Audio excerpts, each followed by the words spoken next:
హల్లెలూయా. నా ప్రభు చెప్తున్న మాట ఏంటంటే, నీవు ఆయన మాట విని ఎడలా, నీవు ఆయన మాట ప్రకారం నడిచిన ఎడలా, నా ప్రభు చెప్తున్నాడు, ఆయన మాట వెనకే నీకు శ్రమలు, ఆయన మాట వెనకే నీకు ఇటువంటి రోగము, ఆయన మాట వెనకే నీ కుటుంబంలో శోధన, ఆయన మాట వినినట్లయితే నా ప్రభు చెప్తున్నాడు ఏమనంటే, ఏం చెప్తున్నాడు? నా మాట మీరు విని ఎడలా మీరు ఈ భూమి మీద మంచి పదార్థముల చేత ఏంటంట మీరు అనుభవిస్తారు. హల్లెలూయా, హల్లెలూయా. ఎందుకని నా ప్రభు చెప్తున్నాడంటే, నువ్వు ఎందుకు సుఖంగా బ్రతకలేకపోతున్నావు, ఎందుకు నీకు వచ్చిన జీవితము నీవు అనుభవించలేకపోతున్నావు అంటే ఆయన మాట వినకపోవటం వలన మాత్రమే.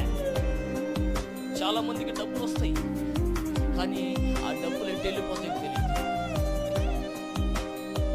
ఏ మూల